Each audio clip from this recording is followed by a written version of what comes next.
Thank you, Mr. Toastmaster, fellow Toastmasters, and welcome guests. It's January. It's the season for many people. About 50% of people make New Year's resolutions and then promptly give up on them. A university study found that a mere 8% of people actually achieve their New Year's resolutions. Now, whether it's at New Year's or it's any time of year that you set a goal, it's very common that people never reach them. Even when that is concerning life and death. When told by their doctor that they have to make some huge dramatic changes or they're going to be dead in 2 years, over half the people go, give up my life or give up bacon. Give up my life or bacon. Let's have some bacon. Why is that? A huge factor in whether you will reach a goal or throw in the towel comes down to one single word question. Why? Imagine that inside of your mind is a balance scale. One side is labeled why to. The other side is labeled why not to. Now, every time that you are faced with a decision, your mind goes into its repository of information and experience, pulls out a bunch of it that it feels is relevant to that particular situation, places each item on one side of the scale or the other. Different items will have different weights because they are more or less significant to you. And then it balances out, and whichever one comes out heavier, that's the way you'll go. Say there's a cookie in front of you. Now this cookie is your favorite flavor of cookie. That is a why too. You have a New Year's resolution to lose 10 pounds. And that cookie isn't going to help. That is a why not to. But you can taste that cookie already. You're salivating like your Pavlov's dog. It's why too.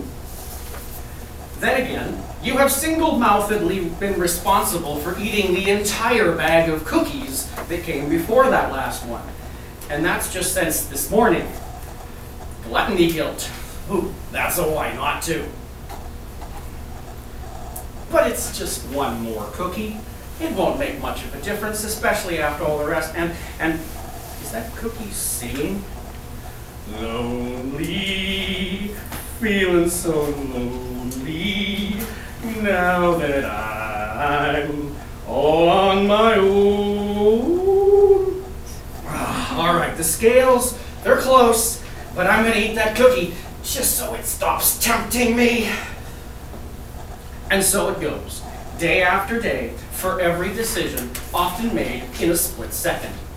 Weigh it out, go in the direction of whatever side weighs heavier.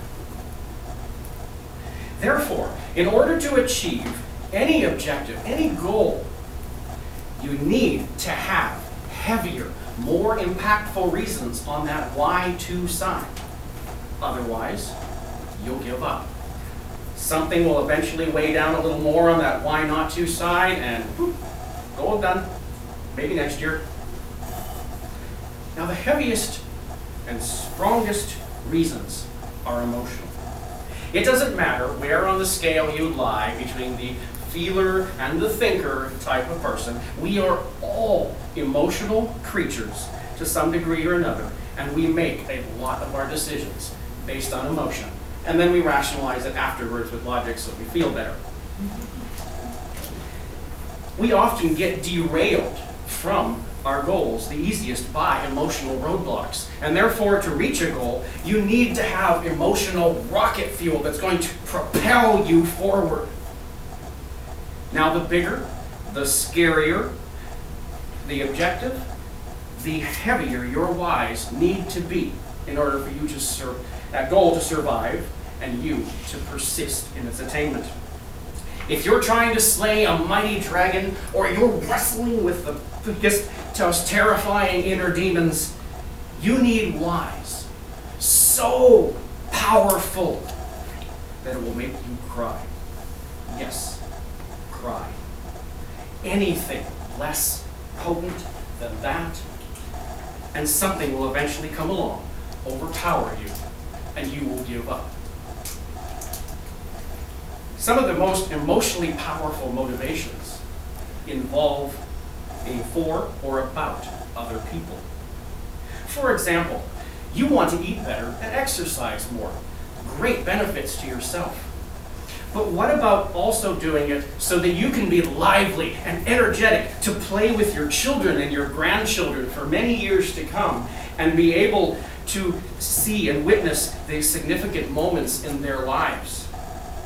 Or to live long enough to actually grow old with your spouse and be able to play with them in the meantime? Make sure you write down your whys along with your goals when you're writing those down. We are forgetful creatures, and we need reminders quite often. Before I conclude, I would like to share with you a couple of my whys that are carrying me forward through the muck towards some of my biggest dreams. In my icebreaker, I mentioned that my mother died when I was very young. I believe one day I will get to see her again. And I want to be able to meet her with a smile on my face, and feeling that I did well with that precious gift of life that she gave me. I also mentioned that at my funeral, I want a lot of people to be able to say that I positively impacted their life. Every one of those people, even though I haven't even met most of them, is a why.